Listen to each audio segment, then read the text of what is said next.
अस्सलाम वालेकुम दोस्तों, कैसे आप लोग। बिटकॉइन चल रहा है टाइम 70,500 की रेंज के अंदर। आज आप लोगों ने अपनी फैमिली के साथ वीकेंड को एंजॉय किया होगा और काफ़ी एंजॉय किया होगा। बट अब बारी है दोस्तों मार्केट को देखने की और इंशाल्लाह मार्केट को देखेंगे यहाँ पर क्या चल रहा है, मार्केट के अंदर अगला मूव क्या हो सकता है और यहाँ से बिटकॉइन और ऑल्ट कॉइन्स के अंदर हमें क्या होता हुआ दिख सकता है। तो बिना किसी देरी की वीडियो को स्टार्ट करते हैं और डायरेक्ट दोस्तों आपको इसी चार्ट से हम वीडियो में आगे बढ़ाएंगे।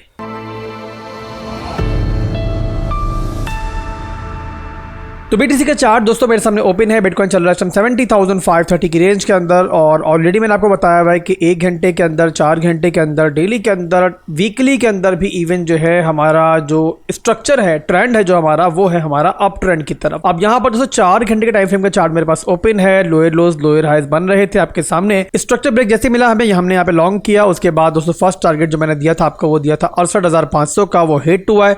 उसके बाद दोबारा मौका मिला है, मैंने दोबारा भी कहा था कि एंट्री ले लो और मार्केट दोबारा ऊपर जाएगी। अल्हम्दुलिल्लाह वैसे हुआ, मार्केट ऊपर गई।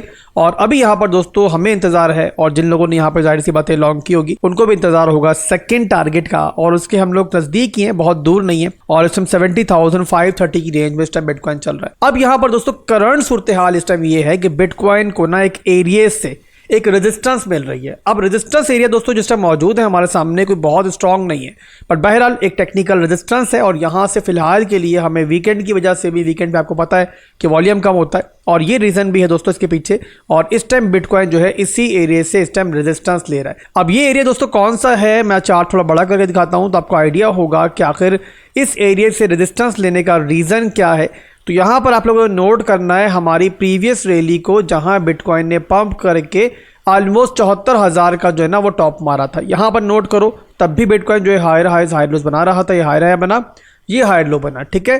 फिर एक नया हाई मिला और जब दोबारा बिटकॉइन डंप हुआ, नीचे की तरफ गया, तो उसने यहाँ पर मार्केट स्ट्रक्चर जो है वो 4 घंटे के टाइम फ्रेम का ब्रेक किया। तो ये मेरे भाइयों वही एरिया था जहां हमारा मार्केट स्ट्रक्चर जो है ना वो ब्रेक हुआ था।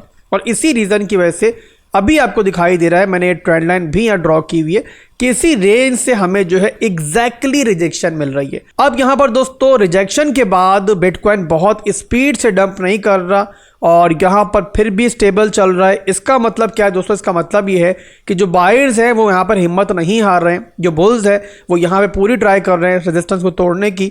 और यहाँ पर सिर्फ वीकेंड की वजह से जो है ना मार्केट में कोई एक्सपेंशन का मूव जो है हमें देखने को नहीं मिल रहा। अदरवाइज दोस्तों अगर रेजिस्टेंस एरिया में बिटकॉइन मौजूद है तो जाहिर सी बात है एक्सपेंड उसने होना है, या तो तोड़ना है इस एरिया को, अगर नहीं तोड़ना है तो नीचे जाना है। एक तो मामला होना है ना यहाँ पर। तो यहाँ बहुत जल्द जो है ये साइडवेज मूवमेंट नहीं चलेगी। ओवरऑल हमारा ट्रेंड पॉजिटिव है और यहाँ पर अगर बिटकॉइन इसको तोड़ता है तो अच्छी बात है, हमारा टारगेट जो है वो हिट हो जाएगा। अदरवाइज दोस्तों यहाँ से रिट्रेसमेंट भी होती है तब भी टेंशन लेने की जरूरत नहीं है। और अगर रिट्रेसमेंट होती है तो कहाँ तक हो सकती है और वहाँ पर हमें क्या अपॉर्चुनिटी मिलेगी, अब मैं आपको वो बताने जा रहा हूँ। अब यहाँ पर दोस्तों पहले तो मैं आपको दिखाता हूँ एक पैटर्न। पहले एक पैटर्न पता है हमें नीचे बन रहा है, जो पहले भी मैं डिस्कस कर चुका हूँ कि यहाँ पर हमारा एक हेड एंड शोल्डर का पैटर्न बन रहा था। ये हमारा इसका लेफ्ट शोल्डर है, ये इसका हेड है, ये इसका राइट शोल्डर, यानी कि एक हेड एंड शोल्डर का क्लीन पैटर्न यहाँ बन रहा था। उससे ब्रेकआउट मिला है। ब्रेकआउट के बाद इस टाइम फर्स्ट टारगेट हिट करके बिटकॉइन ऑलमोस्ट वहीं पे ट्रेड कर रहा है। अगर टोटल टारगेट की बात करें इस पैटर्न की तो वो बनता है तकरीबन यहाँ पे 10.6%। जबकि बिटकॉइन को देखो तो अभी जो है फर्स्ट टारगेट जो कि था इसका ऑलमोस्ट यहाँ पे 7% का, उसके आसपास घूम रहा है। तो अगर ये 10% पंप करता है, 11% पंप करता है, तो हमारा टारगेट जो है ना यानी कि प्रीवियस टॉप जो है वो बड़ी आसानी के साथ यहाँ पे हिट हो जाएगा। अब यहाँ पर एक और पैटर्न बन रहा है और यही पैटर्न मैं आपको दिखाना चाह रहा हूँ और इस पर आप लोगों ने गौर करना है कि बिटकॉइन क्यों आखिर इस रेंज के अंदर कंसोलिडेट कर रहा है और क्यों यहाँ पर जो है मुसलसल आपको स्क्वीज होता दिखाई दे रहा है। यहाँ पर दोस्तों एक हमारा जो है ना ट्राइंगल पैटर्न बिल्ड हो रहा है। कहाँ बिल्ड हो रहा है मैं आपको दिखाता हूँ। तो ये आप लोग देखो, यहाँ पर हमारा 4 घंटे के टाइम फ्रेम के अंदर एक ट्राइंगल का पैटर्न आपको बिल्ड होता हुआ दिखाई दे रहा है। ये इसका रेजिस्टेंस एरिया ऊपर वाला और ये है दोस्तों इसका हमारा जो है नीचे का सपोर्ट एरिया। अब यहाँ पर देखो इसी पैटर्न के अंदर जो है बिटकॉइन इस टाइम स्क्वीज होता जा रहा है। अब स्क्वीज हो रहा है तो जाहिर सी बात दोस्तों इसने ब्रेकआउट या ब्रेकडाउन बहुत जल्द देना है। बिल्कुल वैसे ही जिस तरीके से आप लोग बलून के अंदर हवा भरते हो तो हवा भरते भरते भरते भरते एक टाइम आएगा कि इसने ब्रस्ट होना ही होना है। तो वैसे ही मेरे भाइयों अब इस ट्राइंगल के पैटर्न ने भी आपको यहाँ पे ब्रेकआउट या ब्रेकडाउन यानी कोई एक्सपेंशन का मूव देना है।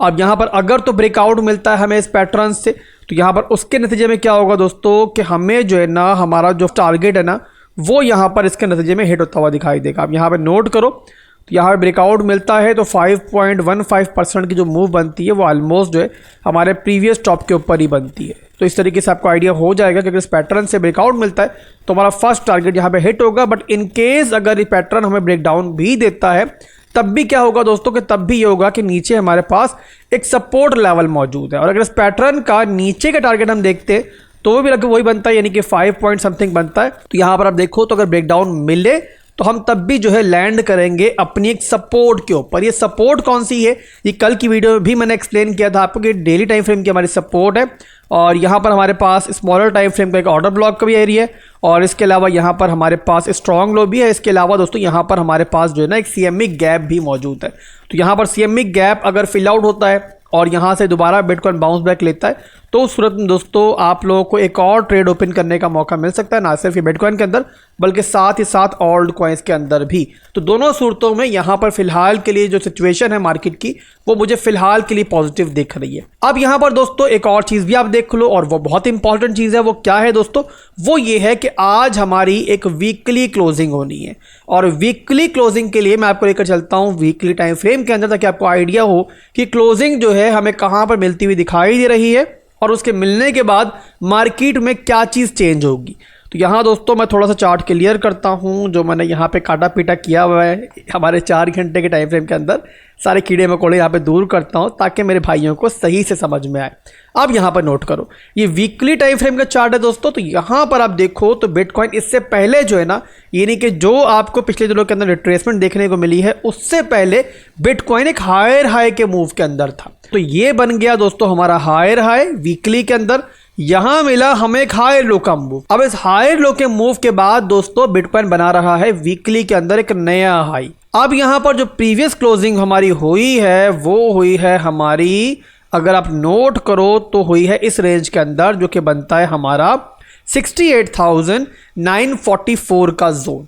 अब अगर दोस्तों क्लोजिंग इसके ऊपर होती है जो कि हमें दिख भी रही है कि आज इंशाल्लाह हमें क्लोजिंग इसके ऊपर मिलने के पूरे चांसेस है और मिल जाती है तो हमारा क्लोजिंग के बाद जो है ना एक नया हाई बन जाएगा। नया हाई बनेगा तो उसके बाद दोस्तों जो हमारा स्ट्रॉन्ग लो जाके बन रहा था, स्ट्रॉन्ग लो की सपोर्ट वीकली के अंदर बन रही थी जाके इस एरिया के अंदर, यानी कि 52,000 के एरिया के अंदर, वो बन जाएगी फिर हमारी इस एरिया के अंदर। और ये बनता है हमारा तकरीबन यहाँ पर जो है ना समझ लो 67,000 से लेकर लगभग अगर पूरी विक भी आप इंक्लूड कर लो तब भी यहाँ पर जो है ना 64,000 के एरिया तक ये पूरी की पूरी विक भी जाती है। तो ओवरऑल दोस्तों इस क्लोजिंग का मुझे भी वेट है, आप भी वेट करो और इंशाल्लाह मजीद फर्दर एनालिसिस, जाहिर सी बात है क्लोजिंग होगी तो उसके बाद ज्यादा हमें फर्दर मार्केट को एनालाइज करने का मौका मिलेगा, ज्यादा क्लियर डेटा हमारे पास आएगा। तो आप लोग भी वेट करो, मैंने भी नजर रखी हुई है। इंशाल्लाह कल की वीडियो बहुत इंपॉर्टेंट रहेगी जहां मार्केट को मजीद एनालाइज करेंगे और इंशाल्लाह आपको फर्दर भी बताएंगे कि यह मार्केट में आने वाले दिनों के अंदर क्या हो सकता है। जब दोस्तों हमारा मंडे स्टार्ट हो जाता है तो इंटरनेशनल मार्केट भी ओपन होती है, शिकागो मर्चेंडाइज एक्सचेंज भी ओपन होती है और उसके बाद दोस्तों मार्केट में नए लेवल्स बनते हैं। आप लोगों ने अक्सर नोट किया होगा कि मंडे वाली जो हमारी डेली कैंडल होती है ना, मैं उसको बहुत ज़्यादा इंपॉर्टेंस देता हूं और उस कैंडल की बेस पर भी बहुत ज़्यादा हम ट्रेडिंग, अपनी स्कैल्पिंग, अपनी डे ट्रेडिंग वगैरह जो है पूरा हफ्ता करते रहते हैं। तो आप लोग इंशाल्लाह कल की वीडियो का वेट करो, बड़ी इंपॉर्टेंट वीडियो हमारी कल की भी रहेगी। उम्मीद करता हूं कि आपको समझ में आई होगी मैं यहाँ पे क्या समझाना चाह रहा हूँ। और अगर समझ में आ गई है मेरे भाइयों तो फौरी तौर पे वीडियो पे लाइक ठोको, कमेंट करो कि मार्केट के बारे में आपका क्या ख्याल है, कुछ सवाल है अपने भाई से तो वो पूछो, बट कुछ पूछो जरूर कमेंट सेक्शन के अंदर, ठीक है मेरे भाइयों। अभी के लिए आप इजाजत चाहूंगा, फिर मिलेंगे इंशाल्लाह कल एक नए दिन के साथ, नए एनालिसिस के साथ, मार्केट के बारे में आपको बताएंगे मार्केट में क्या हो रहा है। तब तक के लिए भाई को इजाजत दें, दुआओं में याद रखिएगा। अल्लाह हाफिज।